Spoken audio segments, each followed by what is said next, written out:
it's not available, Adamir, though. they don't really have anyone else to go over to that side. So Adamir will definitely be picking the carry. And in this case, it does seem like Potato going on a Hyper Uranus. We have seen that happen before, especially in the MPL RSG. It didn't quite work out very well because it's kind of make things a little bit tough.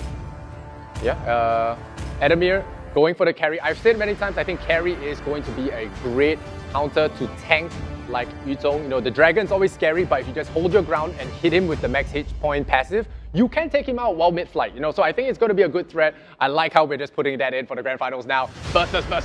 Let's go for that trophy. We're loading into the land of Dawn. It's a best of 7. Game number 1. We got some new picks. We got Carry. Hasn't done well in the past, but it could this time well in the hands of Adamir. Let's see what happens. EVOS, RSG, Abstract, Aries, over to you.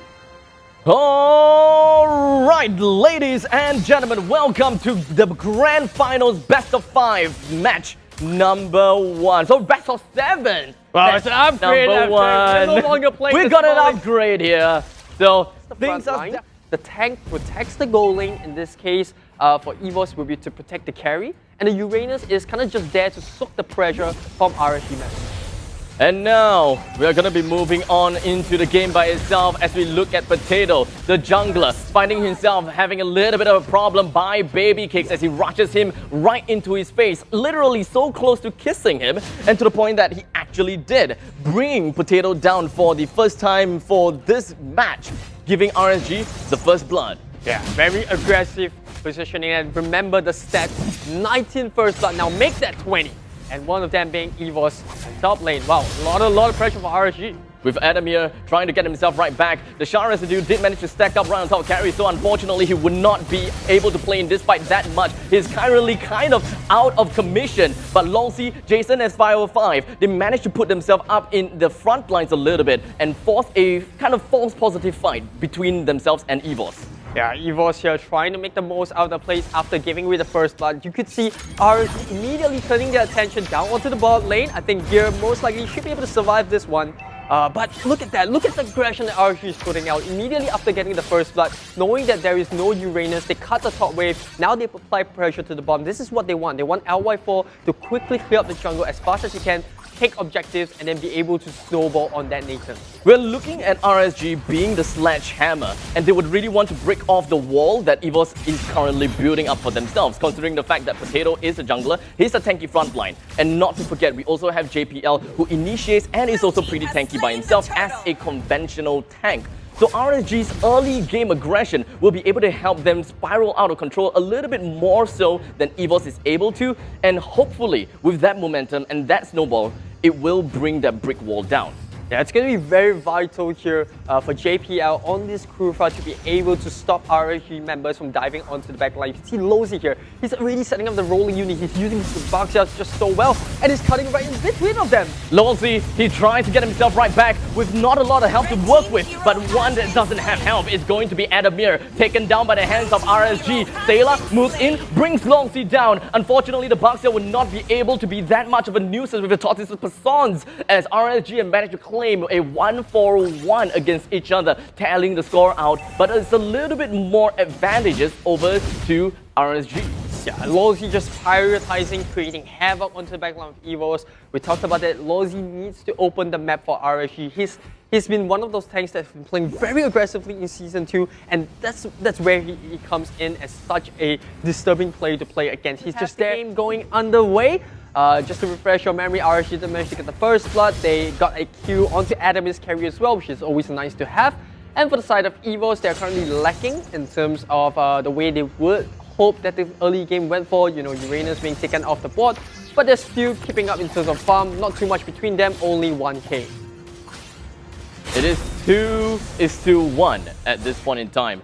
RSG is looking good at a total of about close to 1.3 thousand gold lead, and the way that RSG is moving about right now is to ensure that they have got good pressure in the bottom lane to ensure that LI4 is always kept up to speed in his farm. You wouldn't want him to stay idle down in the bottom lane and just constantly waiting for lanes to push in, and that is why you are always looking at someone that sticks around with LI4 to ensure that he's got somewhere to go, he is safe, and he's also earning at the same time.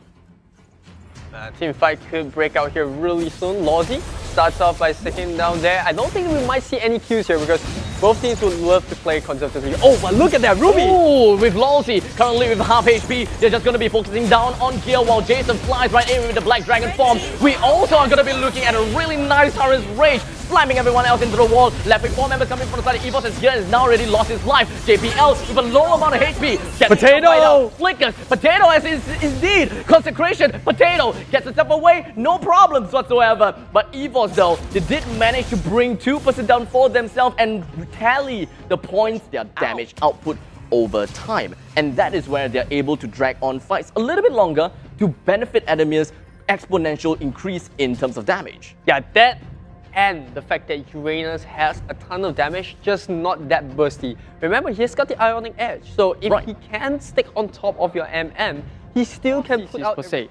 Because they have the Buxia's Roll Unity, they have the Paquito, and they also have LY Force reposition. But that's about it. That's about it. We're now finally moving on with the game, ladies and gentlemen. In case you are wondering, this is match between the games right here, as we are gonna be looking at Baby Cake. He's finding himself right in front of face of JPL, slams him into the wall with Tyrant's Rage, but looking at the same time, we do have Jason flying right in, might be bloating himself right below on Celia, as well as Adamir. HP down low, Adamir, he's okay, Adamir, he's going back home, while Jason, he's just gonna be collateral damage alongside with the rest of the members coming from RSG to bring down the rest of EVOS, and now they're going to be chipping off the first inhibitor turret. Well, what a momentum breaker that was, and oh! So Sailor goes in-game momentum with the female with Umbrella free, and he picks up Lawsy here, but RSG, they get what they came for, and it's going to be the first tier 3 over the top lane of EVOS base. It is just one first inhibitor turret. They still need 2 more in order to bring the barren wasteland onto the side of EVOS. They still have the second tier turret at the bottom lane though, so they still gotta have to play things around. Do note, this is 9 minutes into the game. 9 minutes, and they have already got 1 inhibitor turret down. So you can imagine just how crazy, how fast RSG is operating right now. They want to ensure that EVOS will have no other avenue to work with when it comes to the late stages of the game. Yeah, that was definitely a very intense fight for RSG. They managed to get both Potato as well as Adamir, and we talked about how important Adamir has been for EVOS. And you look at the items across the board right now, RSG coming fully online, the Nathan looking really good, being played by LY4, and you can see Jason doing an absolutely fantastic job at jumping right on top of Adamir as well to zone the carry away from the fight. And if the carry cannot get into the action and break down the heroes like Buxia and Yuzong himself, then EVOS could be in a very, very, very tough spot. Lawsy is just gonna be riding around the map, opening up the maps as much as possible, while still trying to be as safe as possible. The entirety of EVOS hides themselves within the brush to ensure that they'll be able to be safe and sound, especially since they do have JPL in the front lines. They need to stop Lawsy, and that's the main thing, in order that Lawsy don't just jump onto the back lines, because that is definitely gonna be one of RSG's biggest plays. EVOS here, not exactly in the spot that they want to be in. We spoke about how important it is for them to get into the late game, but 10 minutes in, RSG not taking a break. JPL, he is going to be taking the brunt of the damage coming from the side of RSG, but it is just a small little tackle coming from LLC to redeem the positioning that they really wanted back at the northeastern side of the map, which is in EVOS's jungle itself. They want to hold on to all of these objectives. They want to hold on and suffocate EVOS as much as possible, which you can pretty much see that Jason is doing a really good job and suffocating everyone else and even trying to put a decent amount of damage onto Potato. Yeah, you saw Potato already burning the consecration away, so if they bring the Uranus down here, EVOS is going to be in a deficit. Well, Jason, unfortunately, he will not be able to go into the Black Dragon Form because of Gear just going to go in for Armor Fender, but unfortunately, Gear goes down. Potato, he does not have consecration, so he's just going to be working his way around it. Well, we do have the 1-2 punches as well as an uppercut landing around top Potato with 3% down from the side of EVOS. The rest of RSG backs off, making sure that they'll be able to hold on to the middle lane. Yeah, RSG now, the Lord is obviously going to be the next objective for them, but EVOS getting blown up in the fight. You know, you pointed out that Jason could have used his Black Dragon form, but that CC just wasn't enough, and because of that, EVOS was just constantly running away from that fight, backwards fighting. Yes, that is the style that they have to play with, but RSG, because they're sticking so close as one unit, it's hard for EVOS to find an entry point because they're just pummeling a lot of damage right onto the Uranus, onto the Ruby, and they're not giving enough time for EVOS to actually get any sort of a regen up. It's 12 minutes into the game. RSG realizes that objective is definitely going to be the way to go. Taking out the Lord is going to be pivotal. It's going to be one thing that helps them push down the inhibitor in the middle lane and the bottom lane. Taking it down and flushing the Lord to match up the top lane would be great. EVOS, they will have to split up their forces to defend at their biggest will. Yeah, and if you take a note of the battle spells, Adamir and Gear still do not have their flicker off cooldown, so they don't really want to take a fight right now because there's no escape mechanism for them. There's no catch available for the Ruby to go in and use the unoffended onto the backline of RSG, this being LY4 as well as 505. So they need to be very, very cautious about how they want to approach this. Gear nearly catching out Baby Kicks with the ultimate there, but I think even if they did manage to catch him, he would be able to just use the heavy left jab and run away. But for now, things are definitely going to be spiraling out of control. As we have Jason, he's just going alright on to JPL. JPL gets away. How about here? Gets himself away. Rashu? No, he will not be able to shoot himself away from all of that. Well, we do have the core currently dropping less than 50% and even getting the core taken down. RSG makes a quick work out of EVOS, the one and only RSG. One of the reasons why we also see Phoebus going away is because people started playing Benedetta a lot lesser. And now Benedetta and Paquito, two heroes that have a high amount of mobility, Ranger to a certain extent when he does the role. So this is just where Phoebus shines. And Lilia as well.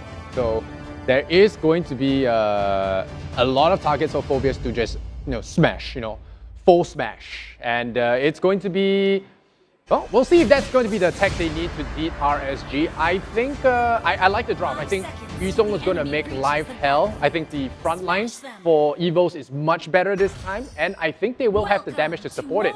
Paquito and Benedetta are going to try dashing, but dashing through Bane's shocks are going to be hell. But we'll see how RSG do in this one. Is it going to be 2-0 or are EVOS going to equalize? Abstract, Eris, take it away.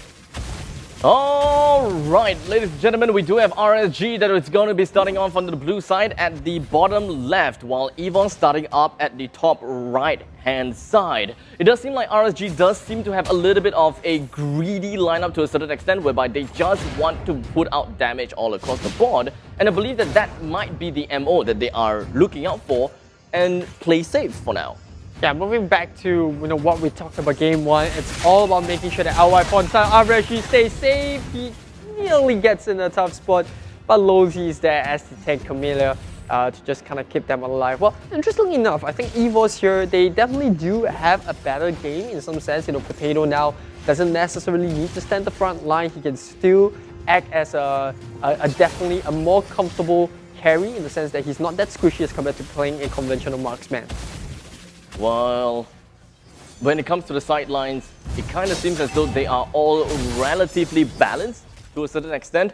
I believe that that should be the case, since Paquito against Fervius, you can't do too much against the Fervius, considering the fact that he does have a decent amount of damage when it comes to breaking the wall with his little wrecking ball. And you can't initiate very well, especially when it comes to your 1-2 punch and literally just get close to him. So you don't want to give him too much stack, or sorry, you don't want him to get too much cooldown reduction whenever he gets himself to the floor. I love tough boots being picked up by JPL here. Plenty of stuns and lockdowns coming for RSG. Interestingly enough, like Sander mentioned, that Camilla doesn't really provide too much stuns, but Camilla does have one of the strongest lockdowns. He can actually lock two characters down with the ultimate and the Curse of Blood combo. So RSG here looking to unleash the burst damage coming out LY4. Remember, it's all about making sure LY4 has a good game. As now, Baby Cake move on together with Jason, right onto Sayla. HP is pretty down low, and he even tried to go for the Yin Yang overturn. And in the end, RSG secures first blood. While we are looking at Adamir, slams right down, gets the kill on top of LY4. One of the main important players from the side of RSG, but it's okay, because all across the board from RSG, they all have got damage. So I gotta have to still give it over to RSG for taking the first 2 kills. Yeah, the first kill coming out from Gear, keeping himself alive and all of that. But good aggression coming up for RSG, breaking down EVOS momentum in terms of trying to contest for the total here. Adamir getting bullied by Jason, and this is something that we're gonna see constantly, right? Jason, even though Paquito does get counted by forwards to a certain extent, look at how aggressively Jason is playing on top of Adamir. He's like, I dare you, and he's making Adamir use so much of that mana. And obviously because Adamir also had a bit of a part to play in the earlier team fight, and now it's because he's low on mana. Jason knows that he can't really spam those skills, and he's just going in so deep, knowing that the Malefic Roar is not available for that forward player. LF4 nearly got invaded by JPL there, but coming back to the fact, yeah, Camellia is just a good pick to link up the rest of RSG, because RSG has a lot of decent burst, and with Camellia, she just unlocks everyone's full potential. You're gonna see that often a lot. And wow, look at that. Jason just bullying Adamir in this top lane. Yeah, this is really tough for Adamir to even do anything. And the fact that Jason playing as a Paquito, actually even proxying the lane, is pretty darn scary onto EVOS. But if they do want to go on rotation, they gotta have to open up the maps as much as possible. As you can pretty much see, they're kind of losing the edge in the on the river. They don't even know that 505 and Lolzy is around the area, or JPL channels up onto the Tyrant's Revenge. Could not land on anything, but RSG has rallied up almost all of his members except for Baby Cakes down in the bottom. Yeah, despite all of that, I think this is definitely a very close game as compared to game 1, which we saw RSG kind of just spiraled out of control after having only one bad team fight. And this time around, EVOS just holding their ground because they have heroes that are slightly less greedy to an extent. Paquito has slightly more range on his Bane, doesn't really need to commit his body at the front line, allowing the Kufa to do what he does best. But Gear, getting ganked here. Good eye for an eye, ensuring that Gear's steel tip cape is unable to connect onto Baby Cake and even give him some more shard residue stacks. While Lolzy finds himself in front. Lolzy finds himself on the potato, not being able to do much damage though, but I believe that he even tried to go for the Curse of Blood, didn't really manage to test himself across all of the other heroes. But all in all, RSG to set up a pretty good fight for themselves, and hence bringing down Potato, ensuring themselves being able to take the turret down in the bottom lane. Yeah, good zoning coming up for RSG. The previous team fight, I think Gear did the right thing. He was using the Black Dragon to actually try to pull the members of RSG away, but it couldn't clear the total quickly enough. So that gave RSG a bit of that confidence to go back into the fight. And because of that, EVOS was actually eventually zoned out by the Camellia. She was on the back line, just pushing away. Jason doing a very good job with the heavy jab as well to keep members of EVOS on the fringe of the battle. Top lane though, Baby Cakes playing very aggressively. They actually swapped the lanes. And now with Gear going down, it does look like RSG can look to pressure the mid. Well, doesn't seem like things are looking too well for EVOS. Despite their lineup trying to go for the counter using their having Adamir in this with Fervius, they're not really making the team fight that they really wanted at this point in time. JPL forced to deplete his flicker, while Jason comes in between of this first tier and second tier turret in the middle lane, and he's pretty much the one that's zoning people out amazingly, because he is the one that's holding the front line, trying to hold on to CCs. The CC is just going to be landing down on Adamir. Adamir trying to go right out. Demonic Force trying to land on LY4, but unfortunately no more jumps is available for him, as LY4 is not using any form of escape spells. A lot of RSG's players' HP are going down low. Sharon Studio dropping Lolzy to a sliver of health, but alas, it is still not enough. EVOS, they can't catch up. Yeah, it was definitely looking very rough in this first half of the game 2, kind of similar to how it was in game 1, but I would say there is still a bit of a hope, given that if they can get Potato to come online, they can still win the game. Now the issue is how are they going to deal with Lawsy, because Lawsy is constantly in the face, opening up maps, and on top of it, you also have Jason that's playing on this Paquito, just creating all the space and just split pushing. And because of that, look at that, LY4 is left completely untouched while he's taking the total. EVOS doesn't even have a way to contest for these objectives that they need to in order to kind of just balance away that goal difference that RSG has kind of put ahead. I think one thing that we really have to emphasize on is the fact that RSG, they are clearing waves really fast, and so it would activate a lot of mobility all across the map. RSG, they were formerly at the top lane, and now we're starting to see Baby Cakes joining up with Jason down in the bottom lane. As Edemir finds himself HP down to close to 50%. He does have a little bit of shield thanks to Malefic Terror as he goes on Demonic Force, jumping onto Jason. Baby Cakes, HP down low, doesn't matter. 505 melts him down almost immediately as the entirety of EVOS have decided to leave him alone there, as there's really nothing else that he can do.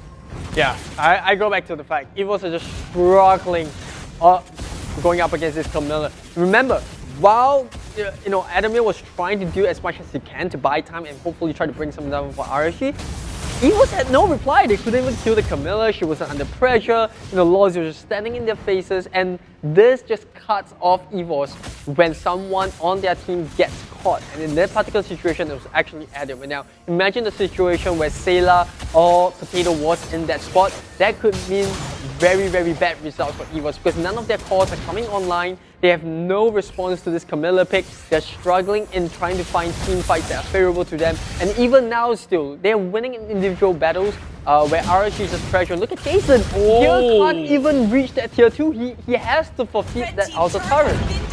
That is just zoning potential that Jason is able to force his way through with Yuzong. And the Cassius Jinx is playing through. EVOS, Yuzong, unable to do anything at this point in time, and that is one of the problems which we can touch on in a while later because he really don't have a lot of targets to go for. One of the few targets he can go for is just LY4 or 505. 505 can just black shoot himself right out of the way. Well, RY4, well, he can deal a decent amount of damage onto Gear while having a decent amount of space between him as well as the opponents. EVOS there, I think they have to look for a fight, honestly, but it's more important that they need to take LY4 out of the picture. And how do they do that? I think first and foremost, they need JPL to kind of just play a little bit deeper onto the backlines of RSG. It is going to be a risk, but at this point, you're on the back foot. If you continue doing what you're doing, which is allow Lawsy to just cut your formation into half, you're never going to reach LY4. Because if Lawsy can just separate 3 of your entire team away from LY4, then the Granger can just slowly burst the member that's isolated away. So I think JPL, he needs to do that. He needs to be able to zone the backline of RSG away while they deal with this Camilla with numbers, and they need to do it fast. I don't know if it's just me, but EVOS lineup kind of seems like they're lacking a little bit of mobility. Whenever someone initiates, they don't really have a lot of followers, as you can pretty much see JPL initiates with Gear flying onto the back line, pushing 505 as well as Jason away from the main fight. But RSG, they understood that they don't really have to do anything at this point in time because we've got Baby Cakes that is just going onto a backdoor run, destroying the inhibitor turret up in the top lane. RSG currently in the lead, 7k goal lead, and that's due to the superb drafting coming up. They don't really need to look for team fights, and even if they want, they can. Now EVOS trying to go for the conceal play. JPL actually tries to find the kill, and look at that, Baby Cakes just doing what he does best as a Benedetta, and now they have to back off. Can Lawsy actually find us? They stop the Kufra, the Uzo goes back, and it's all down to the Admiral to actually defend this one against Baby Cakes. Well, Baby Cakes can't exactly end the game right now, but look at that, because of the individual play coming from Baby Cakes, RSG now have the numbers and the control of the Lord's Pierce. Well, it is a big fight after all. RSG has segregated Edemir away from teamfight, which is something that is going to be pretty darn crucial, ensuring that the Demonic Force is not able to come out. And in the meantime, here, using out the Black Dragon form and RSG securing the Lord, that is going to be a very big boost of momentum for them as they move on, ensuring that they don't needlessly throw bodies at EVOS. But speaking of which, it does seem like that may very well be the case, as Lawsy, HP down low, even tried to go for the vengeance, but he's still dead. The rest of the members moving up on Gear flees, and he will not see the light of day as Jason immediately punched him right in the face or two as the Lord marches up to the top lane. Yeah, I like that coming from EVOS, you know, taking away Lawsy. But RSG, they have very mobile heroes. Jason on the Paquito, Baby Cakes on the Benedetta.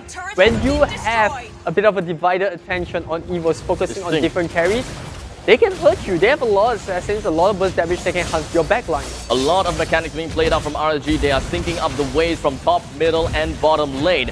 Most of RSG's players have gathered down to the bottom. The only problem is that they do not have Carmilla. So initiating is gonna be tough. They can only whittle down the towers a little bit here and there and try to suffocate EVOS a little bit more further.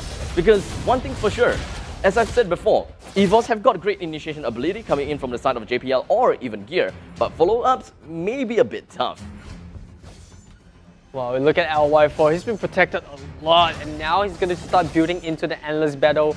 He's got slightly a bit of a sustain because of the brute force armor, and with that also grants additional mobility because of the movement speed. There we go. So look at that Lawsy, just standing in the face. Unfortunately, we do have a Baby Shark. It's just going to be activated coming from the side of Potato. He's still pretty safe with 50% HP left. What a Demonic Force just going to be slamming himself right down to Baby Cake. HP down low. Baby Cake trying to get himself away. Wasn't able to see all of that while everyone else is going to be bursting into flames. We've lost here. Baby Cake going down 4 in favor for Gear. So it is a 1-4-2 trade while JPL transforms himself into a ball, bounces himself right on top of 505, and that is 3 members down from RSG. Make that a 4 maybe. And LY4 in front of EVOS' face, and JPL slams them right onto the wall, and that is going to be a delivery from EVOS onto the second tier turret. Most of the members coming from RSG, they all have the depth time time. It's a base race. It is a base race indeed, but I'm pretty sure that EVOS will be able to continue this on. The Baby Shark comes out once again. JPL lands himself right on top of Lawsy. Wasn't able to do quite much,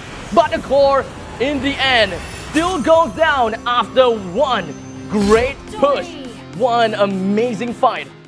I'm not feeling it. I think it really needs that marksman to kind of wrap it all nicely. But maybe they're skipping on the marksman because of the presence of Yuzong. They don't want to kind of like compromise any kind of Weak spots. Yeah, any kind of weak spots for themselves. So they're going to go with the run at you strategy now. You know, I don't see any real split push, so it does seem like they're going to match the death ball head on, have the assassin of Karina, try and find LY4 in that back line and see if they can make something happen. We'll have to see EVOS versus RSG. I'm going to lean towards RSG a little bit, but still could go either way. The score is equalized. It's effectively down to a BO5. EVOS on the left, RSG on the right. Abstract, Eris, over to you. All right, ladies and gentlemen, as we take a look at match number 3 between EVOS as well as RSG, with EVOS with a pretty interesting pick, right? They have a Karina onto their end, but yet they do not have a marksman on their end when it comes to the gold lane. So EVOS, you know, maybe they have something more interesting for us. Yeah, they have a lot of AoE damage. That's something you have to respect coming up from EVOS' draft, right? You have the Belm of the Leader counter. Ruby can actually set up a lot of this fight with the I'm Offended, and that allows Gear and Sayla to just burst any heroes at front. If anyone on the side of RG is low, Potato, they can just go in and clean up with the rest of the fight. So the idea here is that they want to pick LY4 off because the Nathan is looking so delicious for EVOS. However, RSG, they do have a Baxia, and they also have an Asmar that they act as a front line. So it's all about making sure that LY4 stays alive. EVOS, on the other hand, Potato is going to be constantly hunting for that Nathan. EVOS, they are pretty aggressive down in the gold lane after all. They would want to pump up as much as they can onto Gear and even get him the level 4. But for now, Potato and the rest of the members from EVOS moving on to Lawsy. Unfortunately, they are not able to bring every HP down from the side of Lawsy. But 505, Sayla actually, his HP was pretty down low, dropped to a sliver, but he's still pretty much A-okay, and thus the first blood is still unshed. Now you can see the respect coming up from RSG. They actually almost wanted to go for the Belmont there, but just the mere presence from Potato actually chased them away. So I think the Karina tank definitely is a very good pick. It kind of eliminates a lot of the weak spot that Ito can go in for, but JPL, very aggressive. Look at that, he's hunting for any fighters onto the backline. With Baby Cakes, he's currently right in the face of Potato together against Adamir, but I don't think that Baby Cakes will be able to do much as he flickers himself away. Gear gets right onto his tail, but unfortunately misses a lot of the skill shots while JPL takes the first blood off of the head of Lawsy, and they are still going to be working that through. Jason takes flight. He is going to be on Black Dragon form, but only for a brief period as he brings himself back into middle lane. Oh my, 505 with those flame shots, finding JPL all the way from downtown. And that was, I would say, a fairly even trade. Obviously, RSG could be slightly happier for that because they did manage to pick off JPL, which is kind of like the space maker. Same goes for EVOS onto the Bucks here. Meanwhile, we do see a little bit of a tango between Gear and 504 in mid lane, but I'm pretty sure the Paquito will have to go to bot side. I think lane chemistry-wise, EVOS does have the slight advantage because Paquito will be able to bully Yuzhong in the early game. We talked about that before. It's all about making sure that the Yuzhong cannot rotate. If Jason cannot take part in the fights because he's constantly being pressured by the Paquito, then EVOS does have the advantage in terms of number because the Paquito can rotate first. He can then look to threaten either the Kagura or Nathan if they are in bad spots. Potato and JPL working down on the turtle. RSG definitely knows some information, but Lolsey goes with the Basia Unity, flies himself all the way onto Adamir, but is going to help buy some time, I suppose, as Adamir and his fellow friends did manage to bring down the total for themselves, effectively raising their goal per minute as well as their total economy to be the exact same as RSG. Yeah, RSG got Lodi trying to open up the map, the rolling Unity. He does have a lot more mobility than JPL, but at the end of the day, you know, even if you open up the map, you can't risk taking too much damage because the poke coming out from Sayla can't be ignored. He is still a very bursty mage, even though Baxia in nature is tanky by himself. I would say that both side lanes, they are playing relatively safe by its, within itself. They are pretty much neck and neck. And middle lane is where all of the action is happening. Lolsey would want to get a jump on someone. 505 would want to whittle someone's HP all the way down low by using her Seimei Umbrella. But other than that, I wouldn't be expecting much, would you? No, absolutely not. I think 505, he needs a lot of setup for his Kagura to actually work. Okay. And in the meantime, we do see very interesting lane rotations coming from both teams. They don't look as aggressively as compared to the previous two games, where we saw very high volume of kills, high volume of ganks in the side lane. But now with both side lanes filled with fighters, 4 fighters to be exact, it's very hard for either team to actually find a pickoff. And talking about pickoff, oh my goodness, Oh. 505 blown up in the face. JPL, I'm offended, connects right onto Jason, pulls him away from the main bulk of EVOS' body, ensuring that he is unable to be that pesky nuisance that he was hoping to be as a Yuzhong. And they are all just going to disengage from one another. As Adamir proxies up in the bottom lane, just going to go face to face and tank it up against Baby Cakes, while the top lane, Gear is trying to work his way onto Yuzhong up to the top lane and hoping that he'll be able to win the lane as well. Now this is going to be perfect for EVOS because Lilia's really pressuring in the mid. If the Karina can find a weakened Jason, that could be dire for RSG. Because of that, RSG knows they're going to back off. They don't want to pressure mid lane too much. Lolsey here, however, already a quarter of a HP down, so he has to be very aware that EVOS can look to bully him out position like how they did in the previous turtle fight. It doesn't seem like we have seen a lot of potatoes in fight in this case. It's really all about objectives that EVOS is doing, kind of go for the safe route to a certain extent. But right as I'm talking about Potato not going into action, he did move all the way up to the top lane, forcing Baby Cakes back behind the turret by using his ultimate as well. Yeah, Adamir here playing very aggressively. We do see a little bit of a swap in lanes. Paquito now going on the top side. That kind of signals that EVOS are looking for a gank. They want the burst coming up from Paquito. Well, Adamir's HP is down low. Top lane, Baby Cakes is doing whatever they can to kind of clear out all the lanes, but unfortunately, there's a little bit too much for him to handle. They're going for a 1-for-1 trade all the way at the extreme ends of the map, and it's amazing how neck and neck they are. They're doing exactly the same thing and accomplishing the exact same thing as well. Yeah, however, because RSG does have a Nathan, he will push towers slightly faster. They even managed to capitalize on stealing with the red buff. I think EVOS will try to do the same, but there's just not enough clearing potential from the Karina, so they will have to just back off right here. Lolsey, playing with fire. He does have the support of RSG members, but like I said, he can't afford to take too much damage. His idea here is to kind of just zone away members of EVOS from the Nathan, and without Nathan being fun up just yet, RSG should not look for a fight. They need the late game to come in. LY4, he needs about 1 or 2 more items, give or take, including the Genius one, to really be potent. With the dominance eyes being built up onto Gear, we can pretty much focus on Gear as he is and will be the one to tackle up onto Baby Cakes, Jason, or LY4. So he will always be the one that will be jumping down to the back lines or even saving his own back lines away from Jason. It really depends on how they would want to play the game and how they execute it in the end, because Gear can pretty much swap together with JPL, either someone in the front or someone on the back, because they really need to ensure that someone is doing the bulk of the damage, which clearly Gear might not be the one. Yeah, well, Gear just shutting you in your face, but it is a Paquito, so he has a ton of damage in his kit.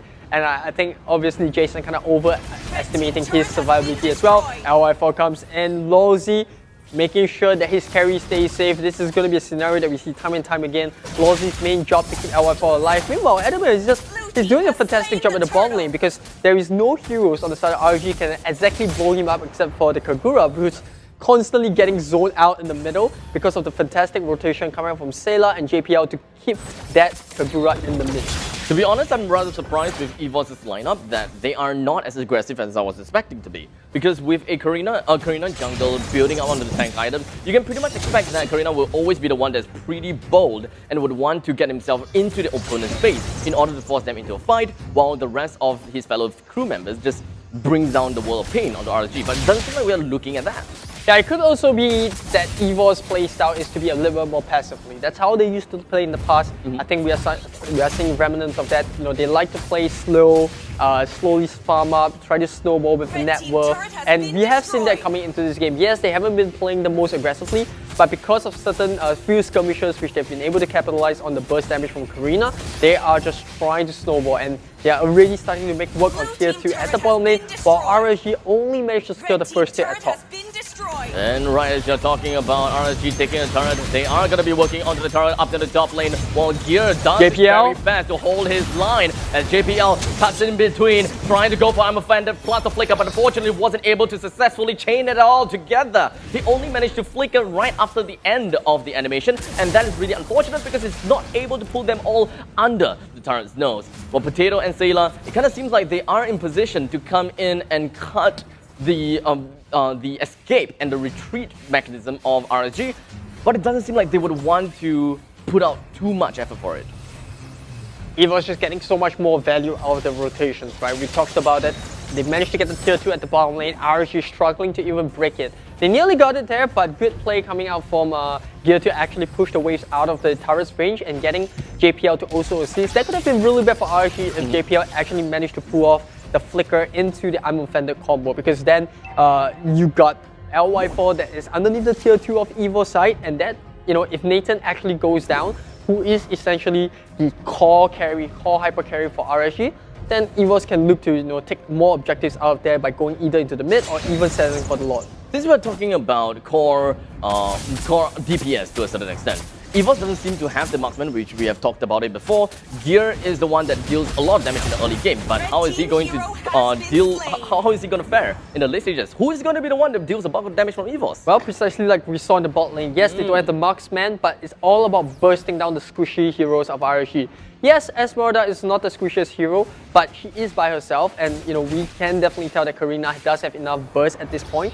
So it's all about farming and making sure that RSG don't get LY4 into the action. And it's all about ganking the side lanes. That's what Karina is here for. She's here to burst someone down, and hopefully as she transits into the tank, they are here to count on the burst damage from the Balmond, which we've really not talked about the entire game. The lethal counter is something that can really put RSG in a very bad spot if 2 or 3 members of that RSG are low on HP. As Edamir finds himself in the face of Longsy, trying to go for the Cyclone sweep, but unfortunately lethal counter did not connect onto Longsy, while Jason gets himself away, but JPL goes around for the spin. Did manage to hook up onto Longsy though, but it doesn't quite matter as Potato moves up onto Longsy. Longsy goes down, Edamir is just going to be sweeping all away, while Gear, he's in between of 3. Gear trying to get himself away, successfully doing so, while he's just going to be intercepting together with JPL, and he's just going to be forcing Potato! Making sure that Jason does not bring through the front lines. The rest of the members coming from the side of EVOS just going to be moving right through as Edamir with the Cyclone sweep brings down LY4 as they have lost out the front lines and the back lines.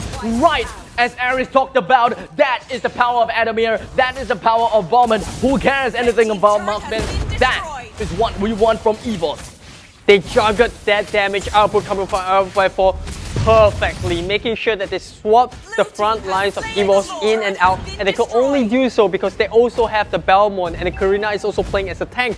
So essentially, you're looking at 3 heroes that can take turns, or rather even 4 if you count Garrick in, because he did a fantastic job at also zoning away members of RSG. So if they essentially do it successfully, RSG is going to have a very difficult time at finishing fights because LY4 needs time to stretch those tanks in. And if EVOS constantly switches those front lines, LY4 doesn't really have a consistent target that he can look to pick off. And you know, they're gonna need 505 in this fight. Kagura needs to help the Nathan to come online and be effective. The Lord hammers away onto the inhibitor turrets up to the top. It's definitely gonna go straight down. They are juggling themselves between the top and the middle lane though, as you can see, while the Ballistas shoots himself away onto the second tier defense turret. LY4 pops out the Audi, waiting and preparing for the assault that EVOS brings in. But unfortunately, nothing else comes out of the ordinary. 505 does not have his yin yang overturn. Longzi does not have the tortoises persons as well. While EVOS, all of their ultimate is still available. A success story from EVOS is very much possible here. Yeah, well, with Nathan using his ultimate, I'm not too sure if it comes up on cooldown. I do see that he does have it. JPL looking for the setup. He won't be able to get it, but look at the damage output for the Sailor. Bring LF4. They even jump in. The Lita counter comes in. The Buckshot goes down. They try the front line here, having a little bit of fun with those recalls. Jason dropping very low. He's trying to front line for RSG. He gets bursted to pieces. Potato now getting his ultimate reset. They even jump right in. Baby Case might be the next one to fall. EVOS at full blow, stomping down the pace of RSG as they try desperately to defend this. It's going to be a 3v5. Yes, EVOS is low, but they have the numbers and they are a disciplined bunch. Look at that, they're managing the waves as they look to take the tier 3 of RSG's bottom lane. It kind of seems like they were low, but now they are all pretty healthy, if you ask me. JPL takes himself right onto the front lines in the middle lane, ensuring the successful retreat of his fellow crewmate in EVOS, and is just doing so well, right under 15 minutes. And EVOS, boy oh boy, with 2 inhibitor turret down, they are a lot closer to victory. Yeah, you talked about the regeneration effect coming up from EVOS's heroes, and ideally, Lozzy is the only hero at this point that has a true counter to that regen effect. The moment he goes down to Belmont's Lita counter, there's really no one that can stop this regen, right? Because they're like, oh look, the only hero that can stop our regen effect and essentially front line for RSG is down. Let's just go ham. They take down Jason, they take the tier 2, or rather they take the tier 3 down the mid lane. Some could argue they could have played a bit more greedily, but this is where discipline comes in. And speaking about discipline, can JPL get out of this alive? I guess he can, because Nathan, he's got a lot of work to do. He needs to clear the waves, he needs to provide damage. LY4's responsibility in this game has been such a heavy one, and I think RSG, they have been doing a good job of trying to get LY4 to come up online, but EVOS is not giving them a good game at all. JPL finds himself in front of the enemy's line. They get the hook! Go straight in for the I'm offended. He did manage to hook a lot of people right into his face though, but his HP is down low and he wouldn't want to re-engage again anymore unless he did manage to bring his HP back onto a healthy state. As Potato moves on onto Jason. Adamir takes one. Baby Cakes, low HP, runs away, but it's okay. Hit 505, LY4, they get the right hook! back. JPL hooking right in, and the rest of the EVOS moving right in. They do have the entire mobility right down to the core. Bottom lane is pushing in right now. All of 5 members of EVOS, they are all available, and Potato is trying to do LY4! Onto an LY4 did not pop the immortality, but it doesn't really quite matter because all of the waves are moving right in unison and bringing down the core.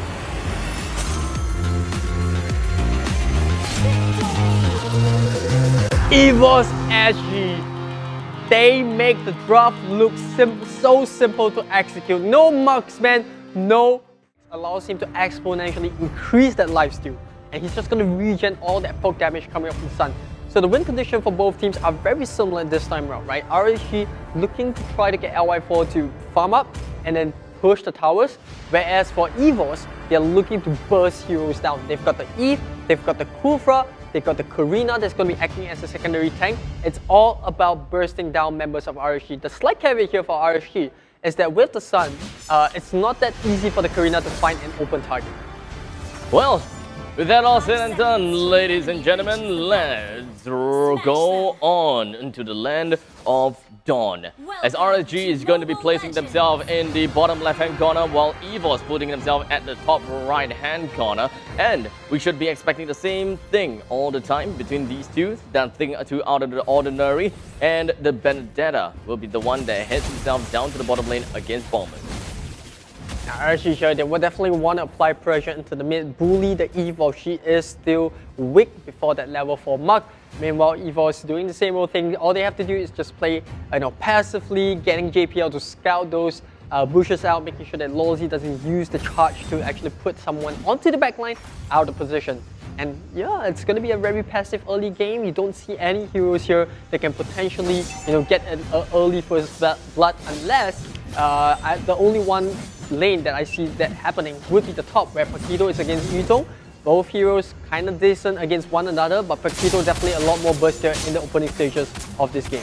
I would say that down in the bottom lane, Baby Cakes may have a little bit of problem dealing with Adamir, considering the fact that it is a Bowman after all. If he's trying to clear your creep waves, you can't just go in and try to harass him out of this world. If he proxies your lane, then you proxy his lane. It's more of a retaliation instead of you initiating first. So we can pretty much see how that's going to work out as Potato up north takes a kill down on the Jason. This is perfect coming up from EVOS. Rotation from the Karina. The fact that Sun really hasn't showed his map, presence yet, it's also a good thing. But look at that, LY4 already forced to be invaded by the side of EVOS, but they're looking to cut the wave at the top lane to push Jason further into a deficit.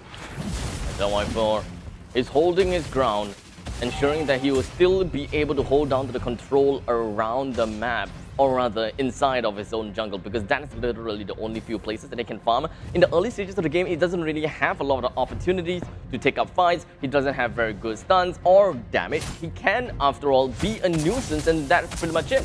So RSG, they understand that there is really no point for them to try to rush for turtles or perhaps even challenge for it. So making full use of their control on the map, I really like it. Well, speaking of control of the map, it does seem like LY4 is pretty much losing control as Sayla pops off the real world manipulation right down onto LY4, going straight down with Adamir, going straight in, little counter, bringing one down. But it is not over just yet, as Baby Cake, no HP, he runs away, 505 under the Turnip's nose, and here, he almost managed to bring him down with the RSG. Yeah, JPL being very sneaky there, trying to go for the kill onto 505, but LY4 comes up in the nick of time, and it's going to force the Kurufa to actually back off. But EVOS, the rotations look really good as of now. They noticed that members of RSG were missing. They had to make sure the Admiral was well protected. They came in, and guess who they found? LY4, taking their purple buff, and they're like, thank you very much, we'll pick you up, we'll also secure on our own purple buff, and we'll start to snowball from here.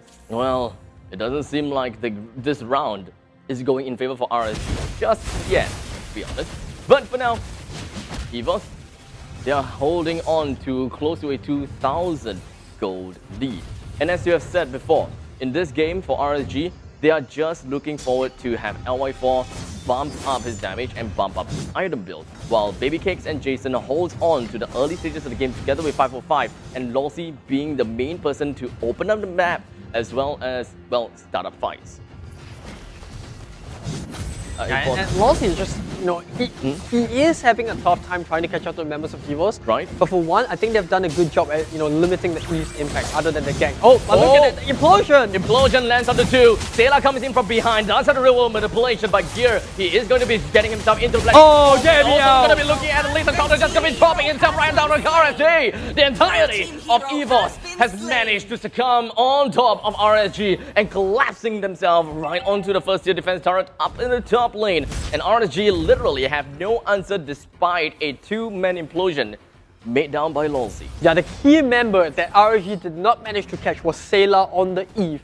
The Eve, despite having a lot of pressure in the mid lane, he still has the potential to actually turn the team fight. And this is where we see RSG looked like it was a good implosion, but the members they caught were not squishy. They caught JPL, which is a tank, Potatoes is a tank Karina. They essentially don't have the burst damage needed, and here JPL just comes back, catches all 3 of them, EVOS is like, yup, we'll wrap the rest of the fight now. And now as they fight for the second turtle, once again the real world manipulation comes up. EVOS completely in the lead, and now LY4 set running for his life. He doesn't know where to run. The Belmont Cycle Suit will pick him up, and Lawsy, oh no, without Lawsy they don't have a front line, and even Jason might just go down here. Sayla might just pay the price, but he's like, I'm fine, I'm a big boy, I'll just pick you up. RSG losing apparent steam, especially since EVOS is going to be a tough nut to crack.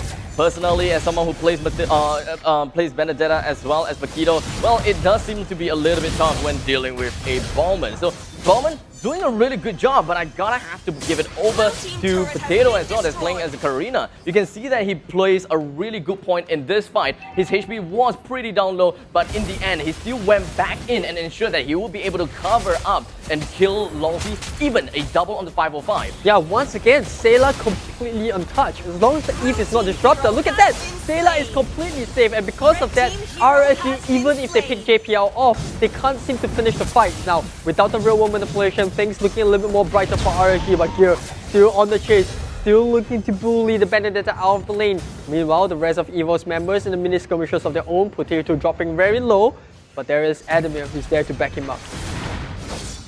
The game is now much onto a, not exactly a stalemate, but the turret count is pretty much a stalemate. One turret down coming from the side of RSG and one turret down from EVOS, all at the southern side of the map.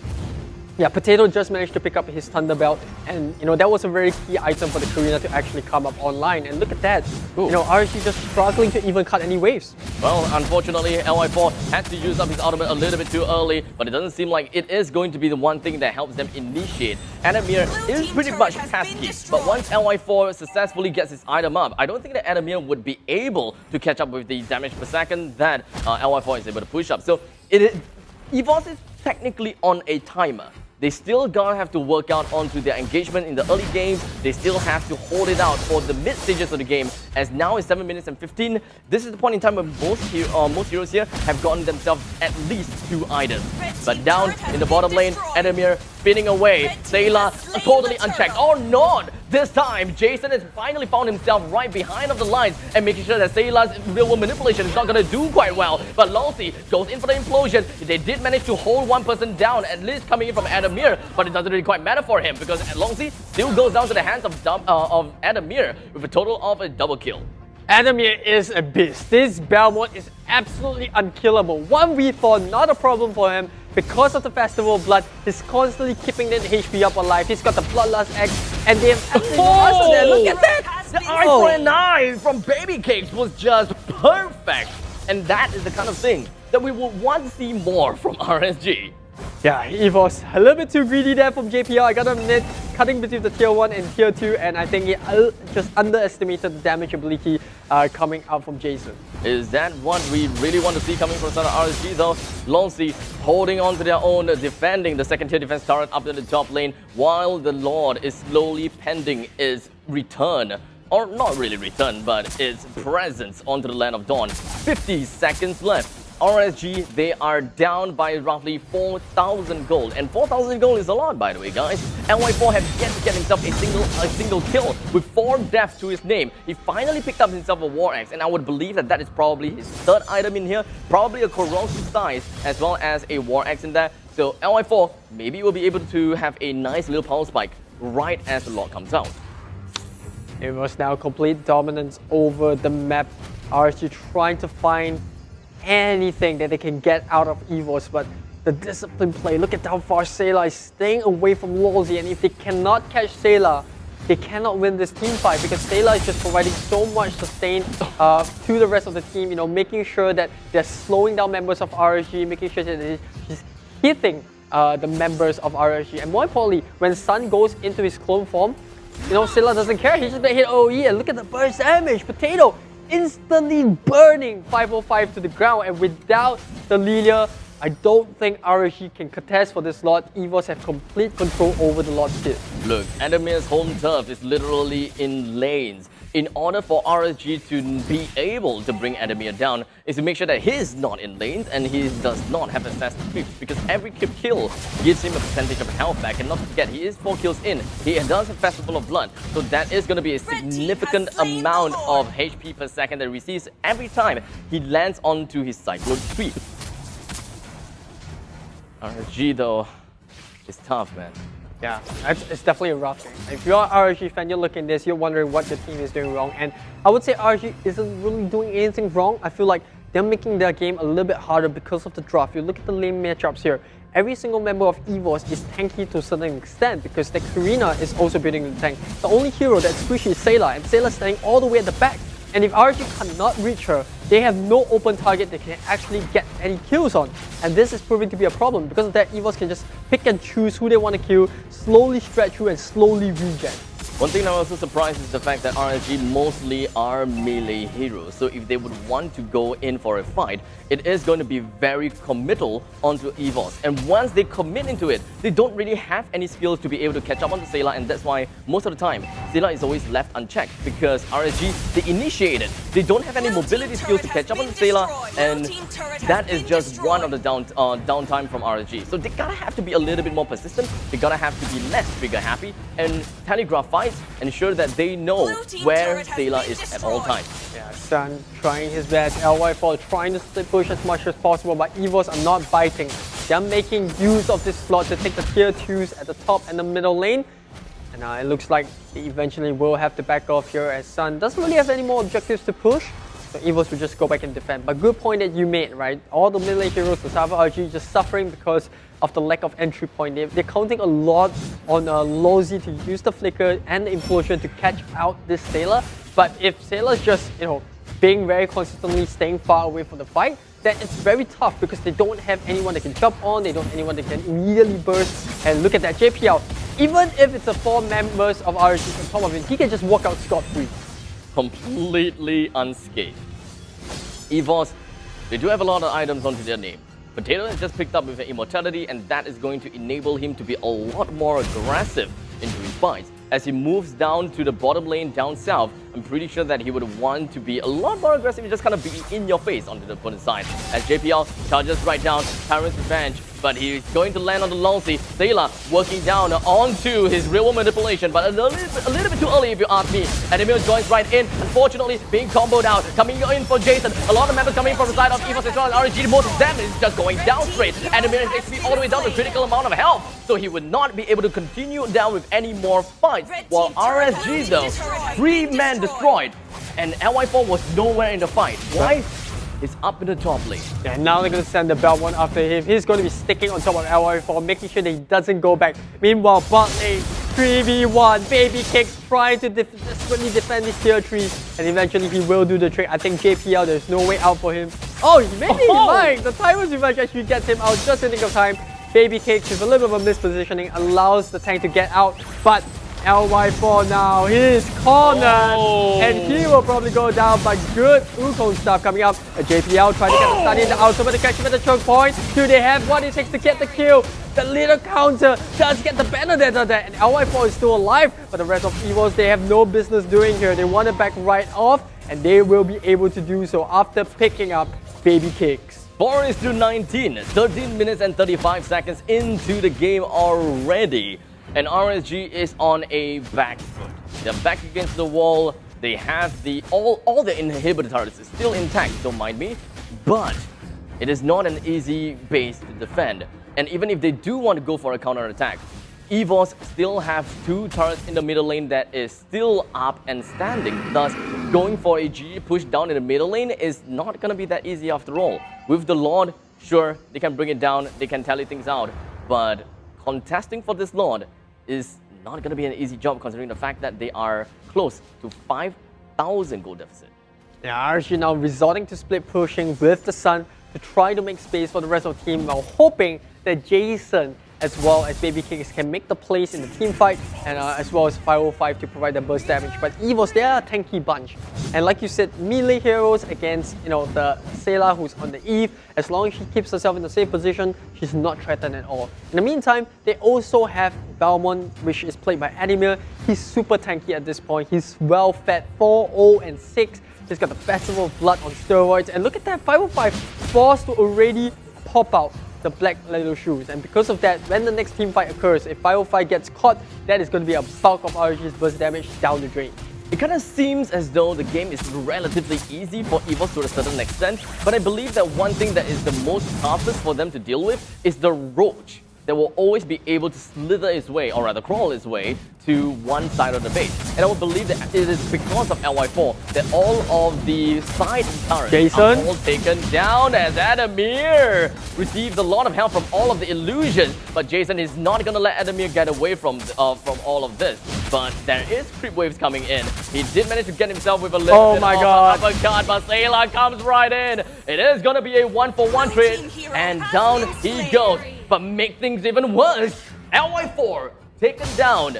It is a 1-for-2 trade, but the game is not over. They are split up into their own individual fight as Gear moves on onto Baby Cakes, pushing a lot of members from RSG back to their home base, allowing EVOS to actually take dominance over the Lord's Pit. Yeah, good rotation cover Jason to kick things off and try to start something by getting the gank onto Belmont. But that took so much time. Ademir survived for so long that the rest of EVOS could actually come to get not only Jason but also LY4, who was already hurting to begin with in his previous bout against the Belmont. So that is completely not a valuable trade for RSG, and because of the 2 members that they're lacking, EVOS can now look to take the Lord safely. With the Lord slain by Potato, it's gonna be marching down bottom lane with relative ease, as EVOS will definitely be syncing up all of the wave. RSG's main job here is to, number 1, definitely bring down the Lord, and number 2, ensure that Sayla is left checked.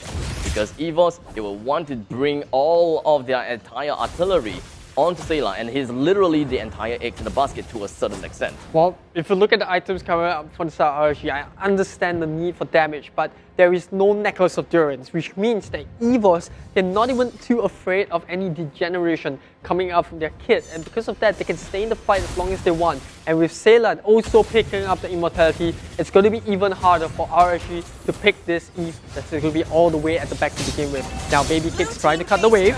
Lord charges onto the inhibitor turret. Adamir's HP has dropped all the way to 50%. Not exactly a great start, if you ask me. If RSG forces the fight out, Ademir wouldn't be able to do much unless he managed to heal up from the middle lane creeps. And it does seem like it will be the case. As Gear pops himself up, the Black Dragon form, Ademir is still on the Cyclone sweep. But the whole point of Gear doing that is just to push everyone else out and to get a really nice zone. But in the meantime, looking at the main fight, Ademir with a low amount of HP, Baby Kick really wanted to get himself a kill. He did manage to, but unfortunately, he had to use that at the cost of his own immortality. In the end, Potato still brings him down as the top lane and middle lane inhibitor turret has suffered a colossal defeat at the cost of Ademir's life. Well, that was a little bit awkward, right? When you have an immortality against the Karina, Karina is like, okay, you're gonna respawn, but I'm just gonna kill you again, I guess? And that was definitely a little bit of a sad skills. Yeah, that was a little bit of a sad case for Baby Cakes there. He knew he was dead, but I think it was definitely a good, valiant effort coming from RSG to try to get something out of the fight, and credit to Baby Kicks, he did manage to get Ademir. It is definitely crucial, I dare say. Making sure that Ademir is not in fights is going to make sure that the entire lineup from RSG is always in tip-top condition. Maybe a little bit of an overstatement, I dare say, but Ademir, his Cyclone Sweep deals a lot of damage, and lethal counter is always keeping RSG on an edge. They cannot go down below a certain amount of threshold, otherwise they will always need to fall back. Yeah, the key thing there for RSG, or rather the saving grace for RSG, was that Lawsy did manage to get the implosion right onto Sayla. So there wasn't really much that EVOS could do with the moment, their long-range mage got caught out. But on the other hand, they couldn't exactly have the cleanest of fight because of Gear. Gear was constantly at the back, zoning away 2 members on the side of RSG who could not participate in the mid of the fight, which is, jumping right onto Sayla, and because of that, they could only set up for Adamir. So there is a lot of concerns here for RSG. I think if they can probably take a fight outside their base, it would seem slightly better, because then they won't get choked up into a point where all this AoE damage coming from EVOS can then look to just end the fight in one more combo. And as it is for now, EVOS working their way back onto the suffocation spree that they want to work to.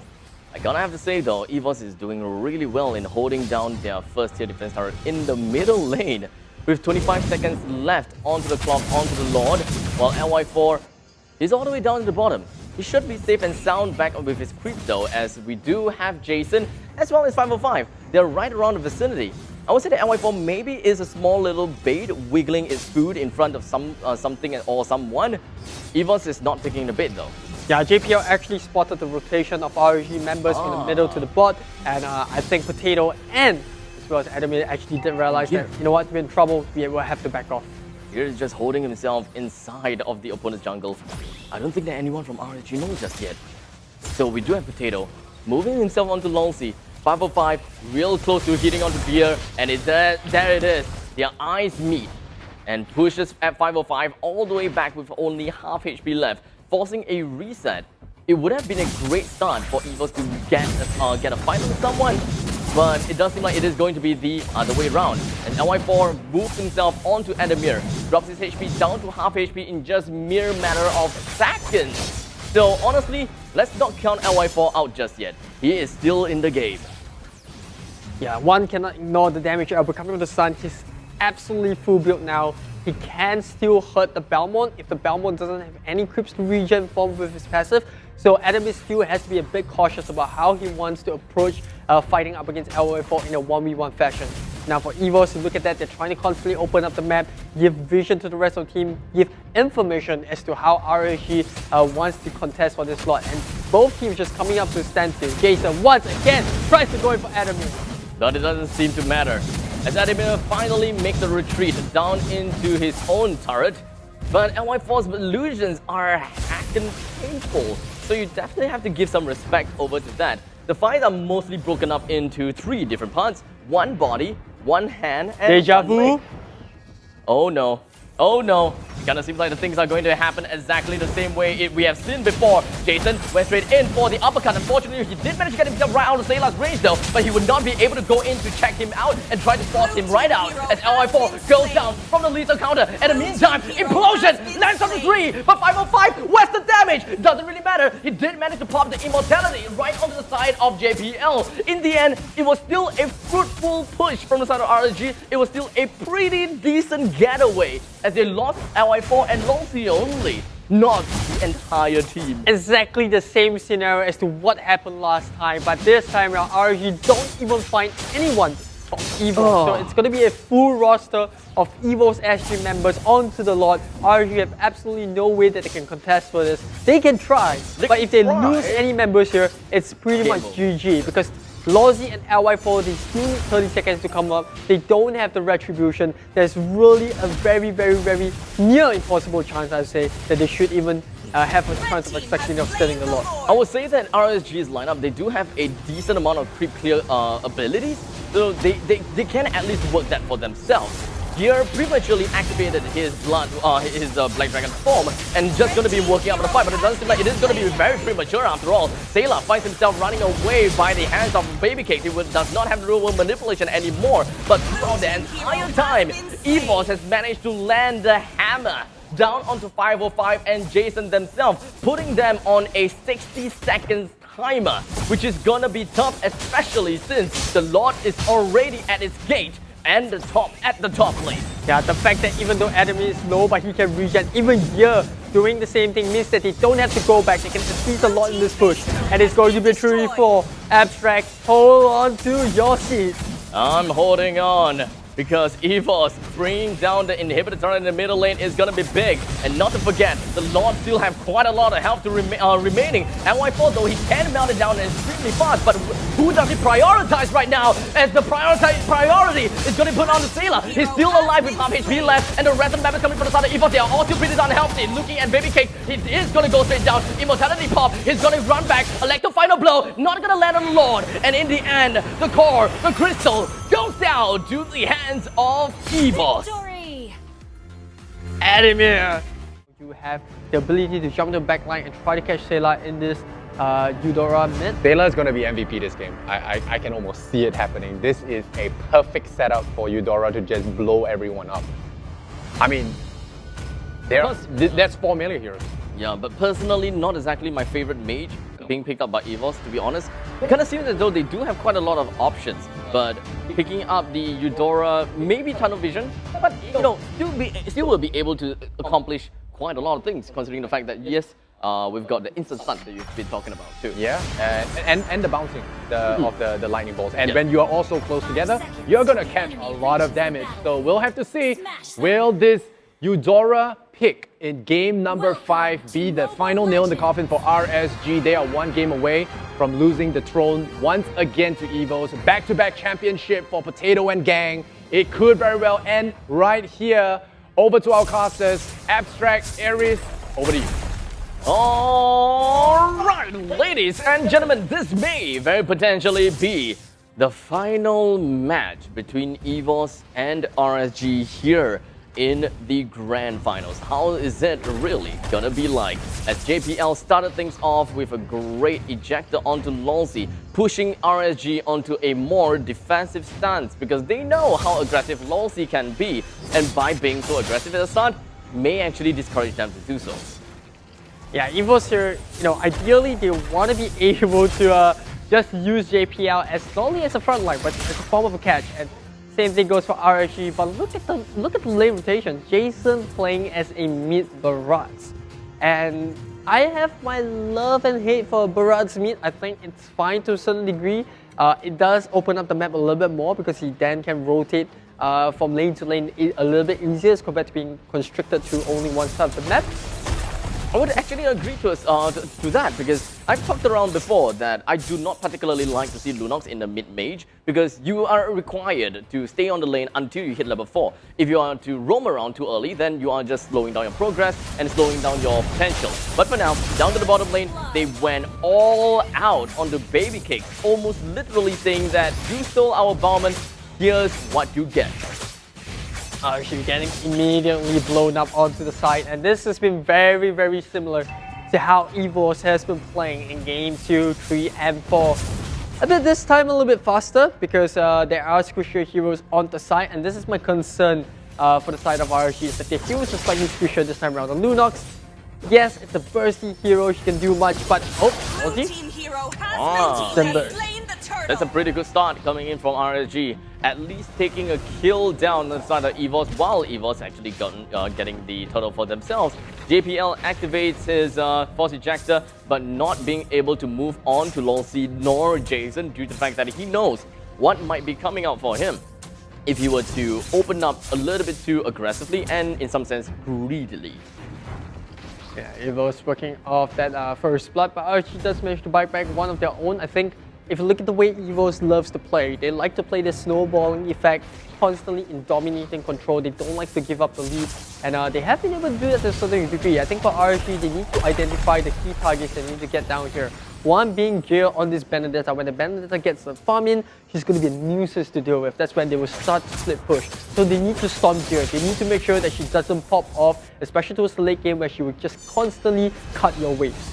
And for now, we're just going to be looking at force ejection as well as an unstoppable force coming from JPL, landing right on top of Baby Cake. Was hoping that he will be able to receive a little bit more health with his lethal counter, but unfortunately just a few frames too late. Yeah, the execute just bam. Yeah, just kapow him right in the face, like a little bit more of a sucker punch to him.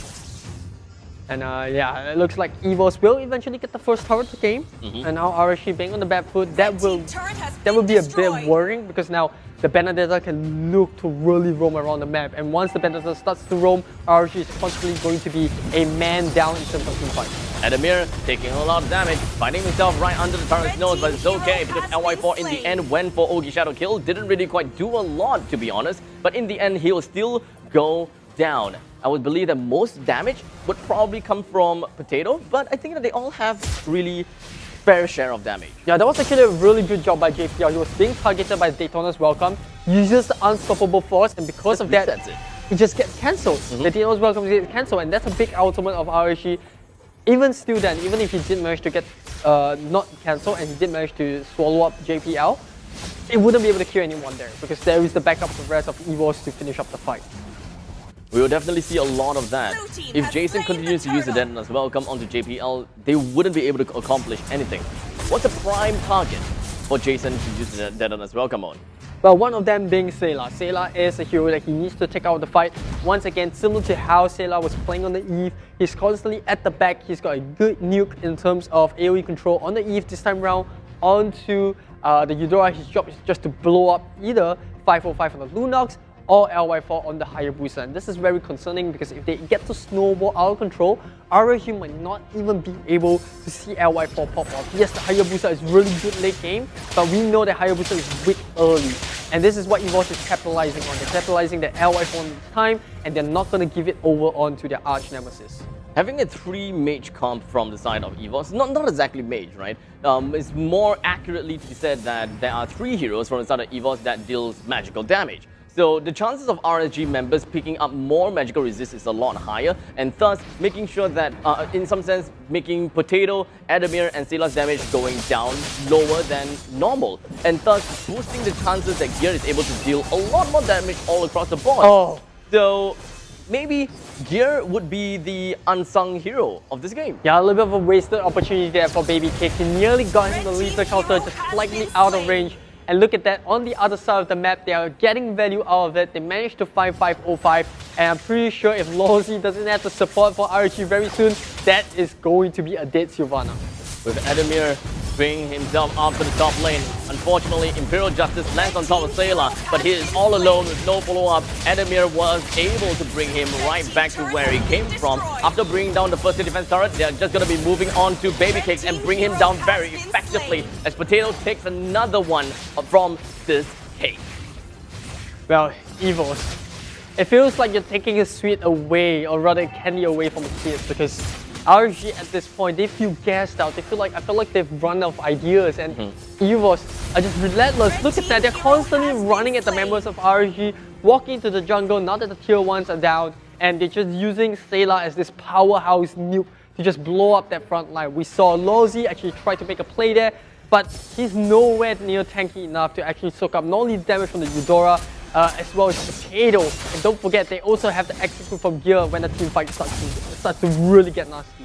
The number of candies in RSG's basket is going down, to the point that we may be able to see the closure of the candy shop right now as Jason activates Detona's Welcome, soloing up onto Sayla, but it shouldn't be too big of a problem. It is more of a last-ditch effort coming from him, and with a sliver of health, he should no problem get himself away, as we do have Adamir that successfully lands off with his falling Star Moon down onto Jason, effectively resetting all of his charges, and thus the frontliners of RSG needs to take time before he's back in commission. Well, they don't really have a frontliner at this point, right? Lozi's gonna get caught out of position. Oh my goodness, a lightning rod immediately blows him up. And there is absolutely nothing that RSG have in terms of a response. EVO's just running riot. And you gotta feel for RSG. It feels like this is ultimate disrespect from EVOS, or should I say respect, in making sure that they don't give RSG back in the way. They know that RSG at the end of the day is still a very formidable team, and EVOS do not want to make any mistake. They're totally capitalizing on the very fact that RSG doesn't have Jason. He doesn't have that pesky dinosaur roaming around that has those big missiles on his back, and of course the fact that he can devour people. So with him out of the way, it allows the members of EVOS to literally just trample all around and collapse themselves right under the enemy's turret and bring anyone down. But for now, JPL working onto the force ejector, but unfortunately, Ogi Shadow kill coming from LY4. LY4 holding his own, still trying to get a kill on JPL, almost hit. JPL gets himself away, tossed up into the air, and Sayla takes the kill for himself. And on the flip side, Baby Cake takes himself one. tallying things out into a 1-for-1 fashion. Earliest Winter Truncheon on Potatoes Karina gets eaten by the Winter Truncheon, or you would think so, from the Daytona's Welcome, and she pops it off, and Jason is in an awkward position now. He's like, okay, What do I do now?